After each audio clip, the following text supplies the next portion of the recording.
Exercise 8.2 का question number 10 देखो बेटा ध्यान से।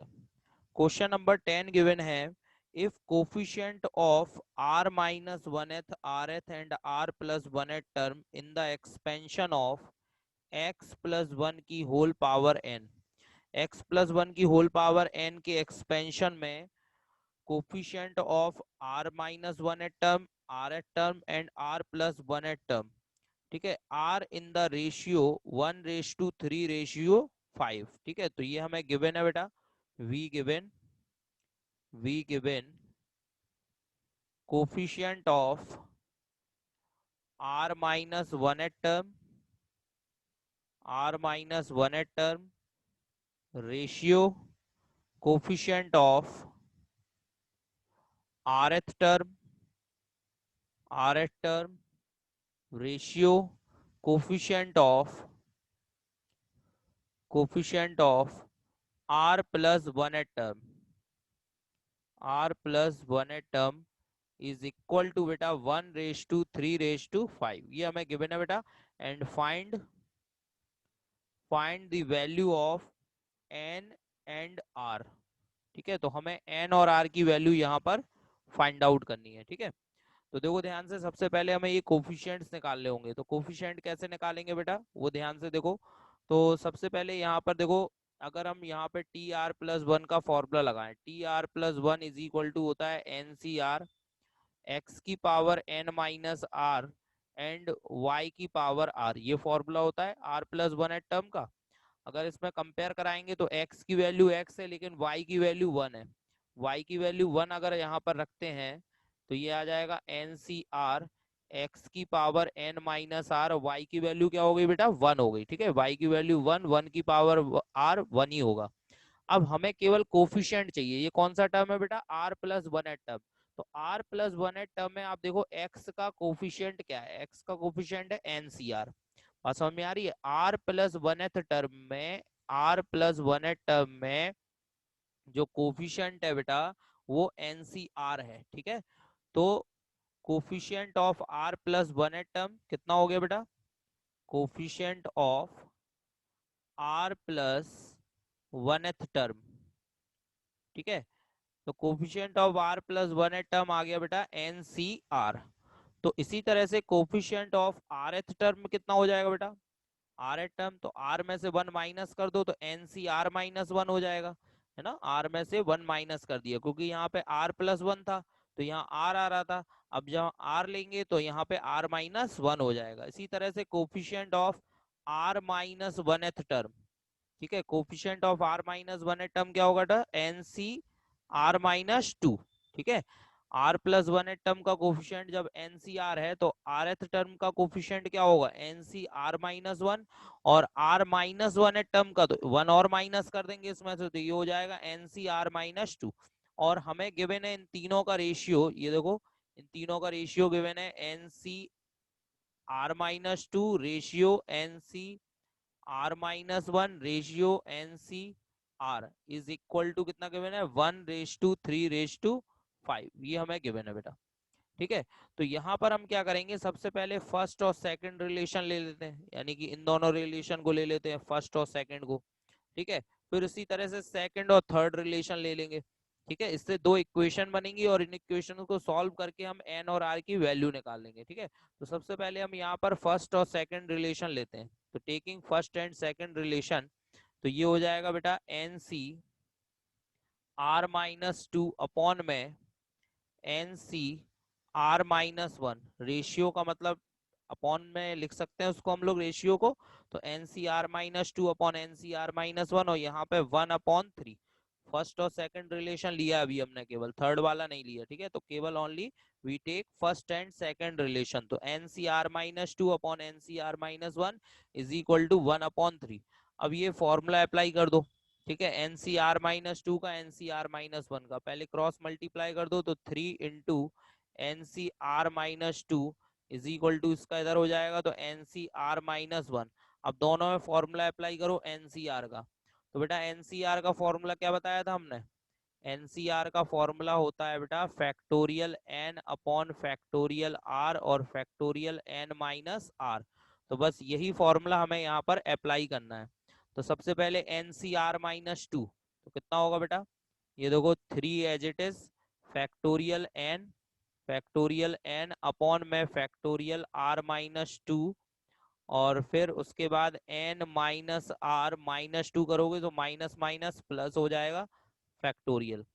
इसी तरह से इस साइड में ये देखो राइट हैंड साइड में N C R minus one कितना होगा, तो factorial N upon factorial are minus one, ठीक है, और यहाँ पर N minus R minus minus plus one हो जाएगा बेटा, ठीक है। अब देखो यहाँ पर फैक्टोरियल एन से फैक्टोरियल एन कैंसिल हो रहा है डायरेक्ट, फैक्टोरियल एन से फैक्टोरियल एन कैंसिल। अब अगर इसमें से मैं आर माइनस वन को बाहर निकालू तो यहाँ आर माइनस टू बचेगा फैक्टोरियल में, क्योंकि फैक्टोरियल में जो भी नंबर गिवन है उसको अगर हम बाहर निकालते हैं तो उसमें से वन माइनस हो जाता है ना, इसलिए। तो यहाँ पे देखो ऊपर आ गया थ्री और अपॉन में आर माइनस टू, तो ऐसा ही रखो आप फैक्टोरियल में। अगर मैं N minus are plus two को बाहर निकाल लू फैक्टोरियल से, N minus are plus two को बाहर निकाल लूँ तो यहाँ से वन माइनस होगा तो ये बचेगा N minus are plus one. आई बात समझ में। अगर हमने N minus are plus two को बाहर निकाला फैक्टोरियल से तो यहाँ से जब वन माइनस होगा तो फैक्टोरियल में बचेगा N minus are plus one, ठीक है। यहाँ पर ऊपर वन है और अपॉन में अगर यहाँ पर आर माइनस वन को बाहर निकाल लिया फैक्टोरियल से तो यहाँ फैक्टोरियल में बचेगा बेटा आर माइनस टू बचेगा फैक्टोरियल में, ठीक है। और यहाँ पर फैक्टोरियल में N minus are plus one भी है, ठीक है बेटा। तो अब देखो क्या क्या कैंसिल हो रहा है, ये देखो फैक्टोरियल आर माइनस टू से आर माइनस टू, और ये n minus are plus one से N minus are plus one. अब जो बचा हुआ है उसको सॉल्व कर लो, ठीक है। तो ये आ गया थ्री अपॉन में N minus are plus two, और इस side one upon N minus R minus one. Cross multiply करो बेटा, आर माइनस वन का थ्री में तो थ्री आर माइनस थ्री, और इस पूरे का इस साइड मल्टीप्लाई करो तो N minus are plus two हो गया, ठीक है। अब इसको सॉल्व करेंगे हम लोग, तो ये देखो आर को इस साइड ले आओ तो थ्री आर में आर ऐड होगा तो ये हो गया फोर आर, टू को इस साइड ले आओ तो माइनस टू और माइनस थ्री तो माइनस के फाइव होगा इज इक्वल टू एन, और इसको हम लेट कर ले रहे हैं इक्वेशन फर्स्ट, तो एन की वैल्यू आ गई फोर आर माइनस फाइव, ठीक है बेटा। इसी तरह से अब अभी हमने फर्स्ट और सेकंड रिलेशन लिया था, अब हम सेकंड और थर्ड रिलेशन ले रहे हैं बेटा। सेकंड और थर्ड रिलेशन में ये देखो N C R minus one और एन सी आर, और यहाँ पे थ्री और फाइव है। तो सेकंड और थर्ड रिलेशन अगर हम लेंगे तो N C R minus one upon N C R is equal to हो जाएगा three upon five. Cross multiply किया तो फाइव इंटू में N C R minus one, और इस तरफ थ्री इंटू में एन सी आर। अब यहाँ पर भी फॉर्मूले अप्लाई करें, N C R minus one कितना हो जाएगा बेटा, N C R minus one factorial N upon factorial are minus one, और फिर उसके बाद N minus are plus one factorial, है ना। N minus R minus one करेंगे तो माइनस का आर प्लस वन हो जाएगा, और three as it is. N c r का formula factorial N upon factorial are, और फैक्टोरियल में एन माइनस आर बेटा। ये देखो क्या क्या कैंसिल हो रहा है, फैक्टोरियल एन से फैक्टोरियल एन कैंसिल हो गया बेटा। अब यहाँ पर देखो नीचे अगर यहाँ पे आर बाहर निकाल लेते हैं तो आर माइनस वन आ जाएगा, और इसमें अगर N minus are plus one बाहर निकाल लेते हैं तो यहाँ पे एन माइनस आर बचेगा, और ये कैंसिल हो जाएंगे। तो देखो फाइव अपॉन में यहाँ पर क्या बाहर निकाला हमने, N minus are plus one, ठीक है, इसको बाहर निकाला तो यहाँ क्या बचा, एन माइनस आर बचा। वन माइनस करेंगे तो एन माइनस आर बचेगा, एन माइनस आर से एन माइनस आर कैंसिल, ठीक है। और इक्वल में थ्री अपॉन यहाँ पे आर बाहर निकाला बेटा, आर को बाहर निकाला तो फैक्टोरियल में क्या बचेगा, आर माइनस वन, और आर माइनस वन से आर माइनस वन कैंसिल, ठीक है बेटा।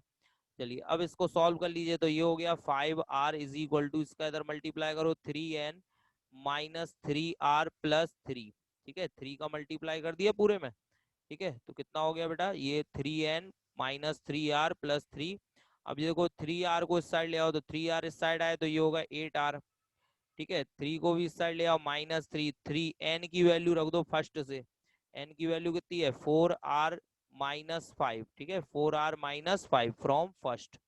तो फ्रॉम इक्वेशन फर्स्ट से हमने यहाँ पर एन की वैल्यू रख दी, इसको यहाँ पर मल्टीप्लाई करो थ्री को, तो eight r minus three as it is, eight r minus three is equal to, अब देखो यहाँ पर थ्री का मल्टीप्लाई होगा तो थ्री फोर जा ट्वेल्व और थ्री फाइव जा फिफ्टीन, तो 12r माइनस 15 हो जाएगा बेटा। ठीक है, अब यहाँ पर देखो 8r को इस साइड ले आओ, 15 को उस साइड, तो 15 इस साइड आए प्लस के हो गए, और 8r को इस साइड लाओगे तो माइनस के 8r हो जाएंगे बेटा। 15 माइनस 3 12 हो गया, और 12 में से 8 माइनस हुआ तो ये बचा 4, और 4 3 जा 12, तो r की वैल्यू कितनी आ गई बेटा 3। ठीक है, r की वैल्यू 3 आ गई। ठीक है ना बेटा, r आ गया, r की वैल्यू इक्वेशन फर्स्ट में रख दो तो n आ जाएगा। Now from equation first, equation first में रखो तो n इज इक्वल टू कितना था बेटा 4r माइनस में 5, है ना, 4r-5।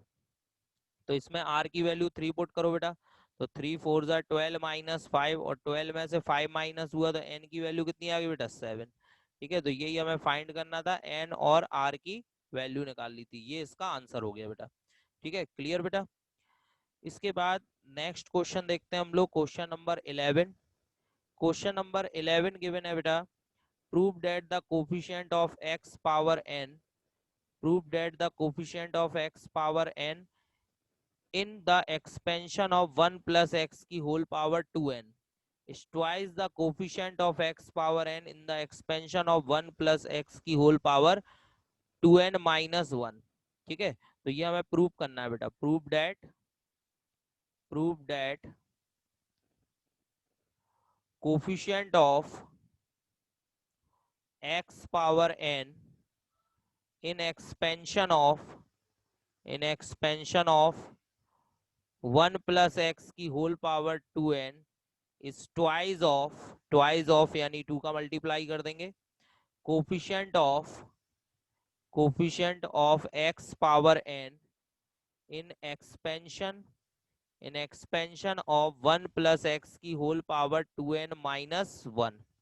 ठीक है, तो यानी कि 1 प्लस एक्स की होल पावर 2n में जो x की पावर n का कोफिशिएंट होगा बेटा, ठीक है, x की पावर n का कोफिशिएंट वो 1 प्लस एक्स की होल पावर 2n माइनस 1 में जो x की पावर n का कोफिशिएंट होगा उसका ट्वाइस होगा।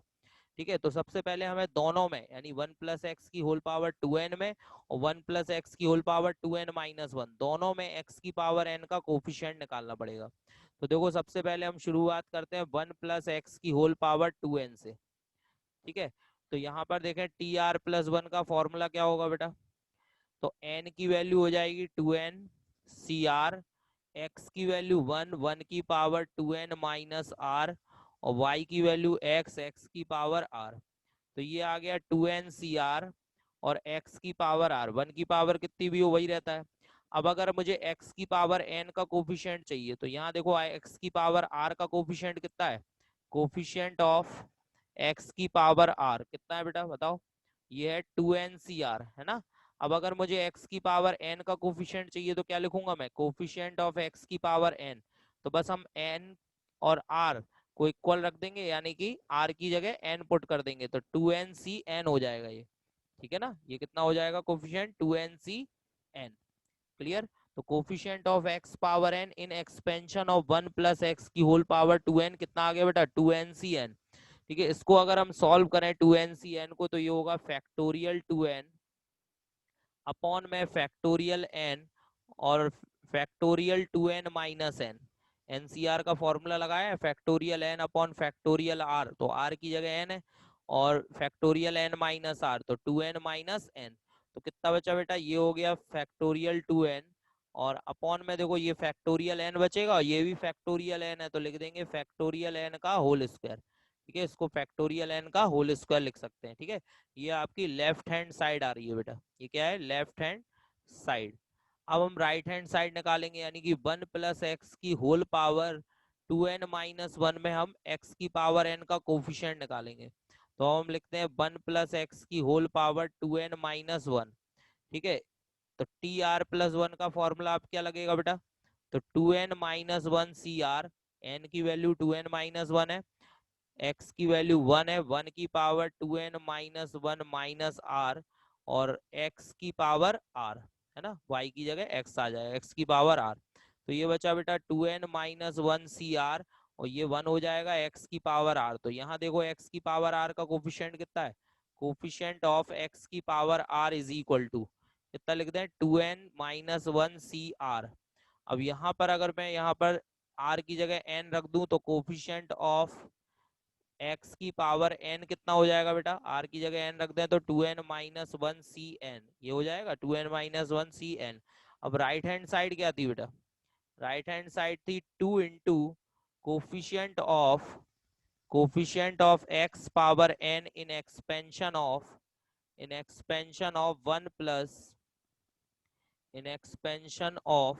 1 प्लस एक्स की होल पावर 2n-1, ये राइट हैंड साइड थी बेटा। तो 2 into coefficient of x power n कितना आया बेटा, ये देखो 2n-1 cn, है ना। अब 2n-1 cn की फॉर्मूला लगा दो तो यहाँ पे हो जाएगा फैक्टोरियल 2n-1 अपॉन में फैक्टोरियल में n, और फैक्टोरियल 2n-1 माइनस n, है ना बेटा। n की जगह 2n-1 है और r की जगह n है, तो NCR का फॉर्मूला लगाएंगे factorial n upon factorial r और फैक्टोरियल n माइनस r। तो कितना आ रहा है 2 इंटू, ये देखो 2n-1 तो एज इट इज रखो बेटा फैक्टोरियल में। अब यहाँ पर n भी ऐसा ही रहेगा बेटा, ये 2n में से n गया तो कितना बचा, n-1 बचा। 2n में से n गया तो कितना बचा बेटा, n-1 बचा। अब देखो यहाँ पर क्या कर रहा हूं मैं, n का मल्टीप्लाई n का डिवाइड कर रहा हूँ, n का मल्टीप्लाई n का डिवाइड, तो कितना हो जाएगा ऊपर 2n और फिर 2n-1 फैक्टोरियल और नीचे n और n फैक्टोरियल और n-1 फैक्टोरियल। बात को समझो, यहाँ पर मैंने क्या किया, 2n का n का मल्टीप्लाई n का डिवाइड, तो ऊपर 2 पहले से था तो 2n हो गया और नीचे n आ गया। अच्छा देखो ये 2n है और ये फैक्टोरियल में 2n-1 है, ठीक है। तो अगर हम इसको अंदर ले जाएं तो ये वैल्यू 1 प्लस हो जाएगी ना, क्योंकि 2n बाहर निकलेगा तो 2n-1 बचेगा। 2n बाहर निकाले तो क्या बचेगा, 2n-1 बचेगा ना। तो इसको हम फैक्टोरियल 2n लिख सकते हैं, इस पूरे को 2n इंटू फैक्टोरियल 2n-1, इस पूरे को क्या लिख सकते हैं हम लोग बेटा, इस पूरे को हम लिख सकते हैं फैक्टोरियल 2n। क्यों, क्योंकि अगर मैंने 2n को बाहर निकाला तो फैक्टोरियल के अंदर क्या बचेगा 2n-1, क्योंकि 1 माइनस हो जाएगा, है ना। तो इस पूरी वैल्यू को हम फैक्टोरियल 2n लिख सकते हैं। इसी तरीके से n और फैक्टोरियल n-1, ठीक है, n और फैक्टोरियल n-1 इसको क्या लिख सकते हैं, ये तो फैक्टोरियल n ऐसा ही, और n फैक्टोरियल n-1 को फैक्टोरियल n लिख सकते हैं। क्यों, क्योंकि अगर मैं n बाहर निकालूंगा तो फैक्टोरियल के अंदर कितना बचेगा n-1, अगर n बाहर निकाला तो फैक्टोरियल के अंदर कितना बचा बेटा n-1, तो इसलिए इसको फैक्टोरियल n लिख दिया। अब फैक्टोरियल 2n ऐसा ही और नीचे बन गया फैक्टोरियल n का होल स्क्वायर। अब देखो लेफ्ट हैंड साइड भी यही आई थी और राइट हैंड साइड भी यही आ रही है, तो left hand side is equal to right hand side, ये बेटा प्रूफ करना था मैं, ठीक है। तो हैंस प्रूव्ड, ठीक है, क्लियर बेटा।